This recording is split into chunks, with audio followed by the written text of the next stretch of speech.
Hello. Chapter 3, Section 1, we are now graphing equations. And Chapter 3 mostly focuses on lines, but right now we're going to start by just learning how to graph everything.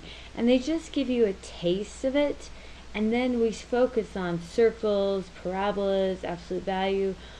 There's sections that specifically deal with those in the future, but we just want to taste of them right now.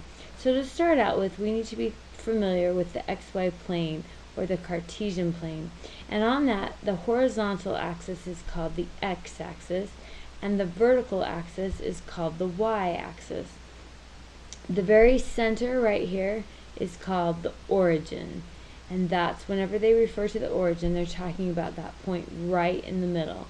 And so what your homework does to start out with is they just ask you to plot some points and just make sure that you're familiar with the plane. So when you are given a point to plot, you can think of it as just being alphabetical. So the first one's x and the next one's y. And when we do triple coordinates, the next one's z. So it's really handy. And so, in other words, x, y. So you go 3 on the x-axis, and here on the x-axis, this origin is 0, and the first point to the right is 1, and it just counts to positive infinity. And if you go left, you're going in the negative direction. So that's how you get the negative numbers. So it would go like that. Now, vertically, the same is true. If you go up, you're talking about the positive axis, positive points. If you go down, you're talking about the negative. And those are y coordinates that you're talking about on the y-axis.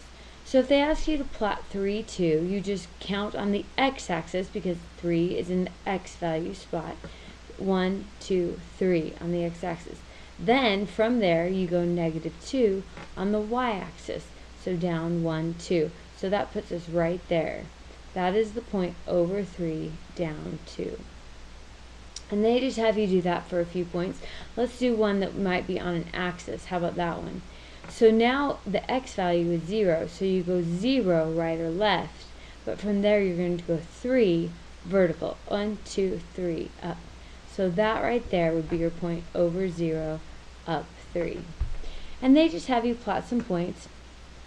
The next thing they do is they say is, and they give you a point.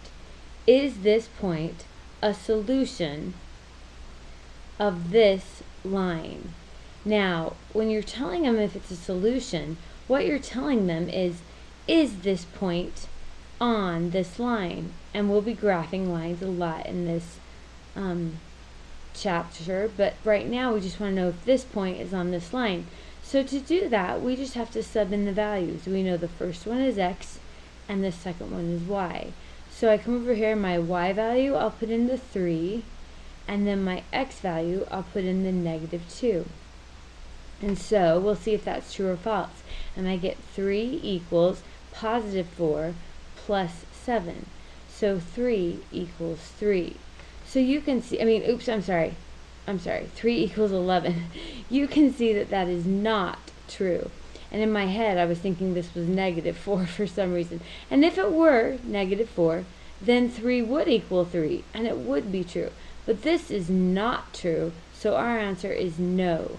It is not, this point is not a solution of this line. Okay? So you do that to see if things are solutions to equations. The next thing they ask you is they ask you if these are linear. So in other words, if you graph them, would they make a line? So to decide if they make a line or not, look at the one that I told you was a line. And you might notice some things about it.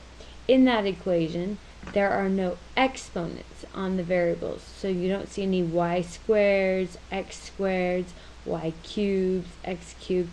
And in fact, y and x are not in the denominator. So if you saw those in the bottom of a fraction, that would not be a line either. You don't see any radicals. A radical is another word for your square root or cube root. You don't see any roots, any radicals. You don't see any absolute values. All of those things that would make something non-linear. So if they give you some equations like this, And we'll be graphing these later, and we'll learn that, oh, I see an exponent, so it is not linear. And in fact, we'll learn that when x is squared, it's a parabola, and we'll be graphing that later. How about this one? What do you think? Is that a line? No exponents, no x or y's in the denominator, no radicals, no absolute values. This is an example of a line. How about this one? 4 over x plus 7 equals y. Well, hopefully you went, oh, there's an x in the bottom, so it is not a line. It is not linear. And this is one that we'll be graphing later, and you can see that there are clearly absolute value signs. Absolute value signs make sharp points, so they are not linear either. Here's an example of a radical, and again, you see that radical and you know, oh, it's not a line. Again, not linear. What if I just said x equals y? Or what if I gave you x equals 4, and so you only had one variable? What do you think about those? Well, there's no exponents, no radicals, no absolute value, no x or y's in the denominator. So believe it or not, this is a line. And we'll even learn what that line looks like shortly. What if you don't have x and y? You just have only one of them. Well, guess what? That follows all the rules as well. And so it is linear too. And we'll learn how to graph that coming up as well. So let's just graph a couple. And then right now, all they want you to do is graph using an x, y table. So we're just going to plot points. That's all you have to do right now. So, for example, they could give you anything. They might give you something like this, and you might go, oh, I know I just learned that that's a line. So you're looking for a straight line. And if you're looking for a straight line, then you know that you can actually just graph it with 2 points. But maybe we'll do 3 to make sure that our 2 are right. So an XY table is something like that. This is where you randomly pick x values, you plug them in the equation, and you get your answer, which is the y value. And then you plot those on an XY table. So the easiest x to pick that I think I will use is 0. If you plug 0 in right there, you get 4 times 0 is 0. 0 subtract 3 is negative 3. So that's your first point. Over 0, down 3. Okay. Now because it's in line, we only need one more. But let's go a little bit far away. Let's go over 2, because we don't want to be too close. So if I plug in 2, I get 4 times 2 is 8, and I'll write this for you just to make sure everyone's with me. 4 times 2 is 8, and 8 subtract 3 is 5. So y equals 5. So I go over 2, and I go up 1, 2, 3, 4, 5. And these will be the most accurate if you can try to space your x and y axis evenly. And then that's enough to make a line, isn't it? We can easily draw a line with 2 points. But if I want to know if I'm right, I could check. Let's put in 1, and let's see what happens if we put in 1. 1 equals 4 times 1 minus 3. So 1 equals 4 minus 3. So 1 equals y, equals 1. So if I plug in 1, I get 1. And look where I am, over 1, up 1, right there. So we know that we've graphed it correctly. And so that's all you have to do. Now on your homework, they might give you some other shapes. And again, they only expect you to graph them right now with a table. So let's do one more. Let's use a table and do this last graph and plug the values on to an XY plane. So again, let's use the easiest x we can think of. Let's put in 0. If I put in 0 right there, I get the absolute value of 0. And in case you can't remember, the absolute value of a number is the distance from 0. So 0 is 0 away, isn't it?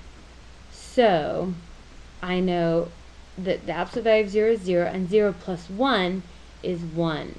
So I have over 0, up 1. Alright, let's do a negative. Let's put in negative 3.